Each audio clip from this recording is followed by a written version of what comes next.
Well, you'll not evade us. You'll not be arrested. You'll not be prosecuted. You will spend decades behind bars. It's not worth it.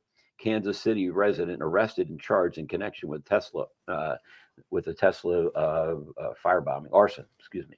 Let me be extremely clear to anyone that still wants to firebomb a Tesla property. This is from Pam Bondi.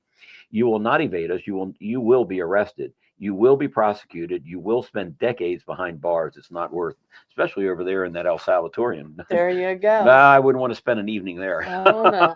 I got better ideas. Yep. Fox News Alert, Director of National Intelligence, Tulsi Gabbard, releasing files pertaining to the 1968 assassination of RFK. Just moments ago, this came out public. Tulsi Gabbard joins us now. Great to see you, Madam Director. Nice to see you, Brian. You've taken 10,000 pages. You found them in boxes. You put them online. What can you tell us they say that caught you maybe by surprise or will find the most interesting? Well, Brian, first of all, this came about because President Trump promised the American people that his administration would be one of maximum transparency. And one of the first things that he did when he came back into the Oval Office was issue an executive order that said we need to release all the documents that we have unredacted on the assassinations of President John F. Kennedy, Senator Robert F. Kennedy, and Martin Luther King Jr. So we did the initial release of the previously never had been unredacted documents related to President Kennedy's assassination. And what we have just released here today is 10,000 pages that have been sitting in boxes within the National Archives that had never been digitized or viewed publicly before. These are documents related to the government's investigation into the assassination, documents related to discussions that were going on in other countries, State Department cables around the assassination, and a lot of the questions and theories that were being posed throughout this investigation. But I think a lot of people, most people have never seen before. The significance of this is huge. It's been nearly 60 years since Senator Kennedy was assassinated. We're obviously not stopping here. We discovered 10,000 pages at National Archives. We sent people out to hunt through different warehouses at the FBI and CIA, knowing there are likely other documents that have not yet been turned over to National Archives. And I tell you, just the other day, we discovered over 50,000 additional pages solely around Senator Kennedy's assassination that we have over 100 people at National Archives going through and scanning, and that will be the second release that we'll have here shortly. So the Ambassador Hotel is where it took place. So we must fight the oligarchy that has created this nightmare. And that is why I have never taken money from lobbyists or corporations, and it's why I never will. She has taken money from lobbyists. According to federal campaign finance records, AOC has received nearly 100 separate donations from registered lobbyists since taking office. This isn't speculative. This is data, cold, hard, inconvenient truth. One of her most consistent donors, David Kashgarian, a lobbyist with Ernst & Young who represents a who's who of major corporate clients, Duke Energy, MetLife, GE, Charles Schwab, BlackRock, and more. So when she stands in front of 30,000 people in Los Angeles and claims she's never touched lobbyist money, it's not just misleading, it's a lie. Right now there's a fight going on in Point Reyes. They just shut down a dozen farms, just like that. It's a fight that was going on for the last 8 years, really doubled down on those farmers 2 years ago, and they put a gag order on them, so they couldn't even ask the community to stand up for them. So they went out like they shut them down, meaning they can't even have cows or anything? They've got to move off the property. They've been there for over 100 years. Those dairies started in 1857. And a lot of the same families have been there the whole time. Our local RCD even came up with money to upgrade the ranches if needed, and the environmental group said no thanks. They wanted to take the land over. And so they forced these farmers to sign an agreement that are pushing them all out. So we're going to lose half of our dairies in Marin County and a bunch of the beef ranches that provide local food. So where can they go to find out more information about what's going on with these 12 farms, or is there anywhere? There's not a lot of places. Marin Independent Journal, has done a good job reporting about it. My Instagram, Shalina93 Racing, they can find information. My sister, Dairy Girl Diaries, is on there. America Unwon has been doing.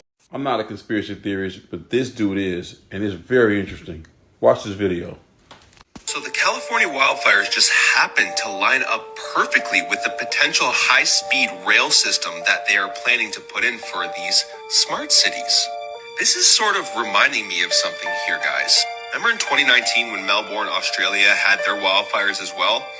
It just happened to line up again with the proposed high-speed railway. You have Smart LA 2028 proposed in December of 2020 with the plan to build a smart city. However, you can't really build a smart city on top of another city. You'd have to somehow demolish the initial foundation.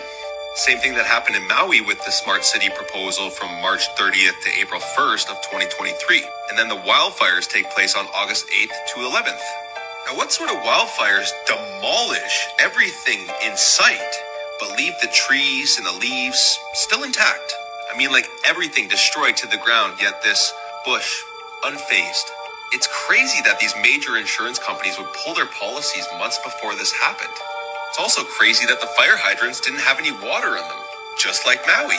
And they just happened to pull $17.6 million in funding from the LA Fire Department 7 months before. Now, I am a conspiracy. Trump announces big trip, first time in 82 years. President Donald Trump plans to travel to Fort Knox, Kentucky, to ensure that the stockpile of gold that has been reported to be stored there at the military base is actually there. Doge finds their 3 blue states are responsible for over half the unemployment fraud. NBC News is reporting this. USAID staff is being told to shred and burn all their classified documents. Quote, the U.S. Agency for International Development is instructing its staff in Washington to shred and burn documents, according to an email obtained by NBC News. The document destruction was set to take place Tuesday, according to an email from Erica Carr, the agency's acting executive secretary. Quote, shred as many documents first and reserve the burn bags for when the shredder becomes unavailable or needs a break, Carr wrote. I worked in government for almost a decade. I've never heard of so much shredding being required that you would know ahead of time that, quote, the shredder would become unavailable or need a break. What is that about? Right. I actually this morning got a message from somebody who left USAID earlier this year and passed along this email to me. And my response was naturally, is this standard operating procedure? And this individual said no, that they had never heard about burning or shredding of federal records at USAID. But then again, this individual told me they've never heard of the entire agency being gutted and their headquarters at the Ronald Reagan building being shut down. When are documents, burned by the State Department or USAID? Typically at an embassy when it is about to be overtaken, Marines have the authorization as a means of ensuring that classified records and personnel data do not get in the hands of individuals who are seen as threats. They do go and burn documents, but that's not what this situation is here. Iraq was given until June to kill the black market, dollar smuggling, sanction evasion, parallel FX rates, that's foreign exchange rates. All it ends by summer or Iraq gets cut out of the system. Well, by summer, let's find out. And guess what? They're not waiting till June. They're moving now.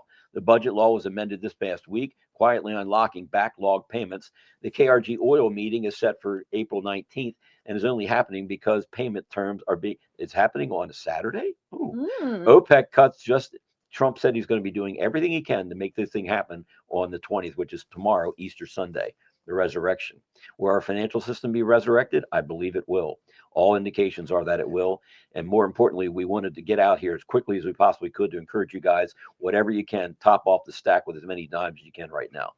OPEC cuts just hit, meaning Iraq can't afford any more time lost in internal disputes. And the U.S. is watching every transaction, forcing Iraq into full compliance, but fast. So here's the real play. They can't reveal a new IQD rate until the black market dies, but they also can't wait until June. The cleanup window is already closing. The rate needs to be live and locked in before they hit the final review. We're in the pre-reveal window right now, folks. Everything is happening in April, and May is a setup. Only question left is when the signal drops.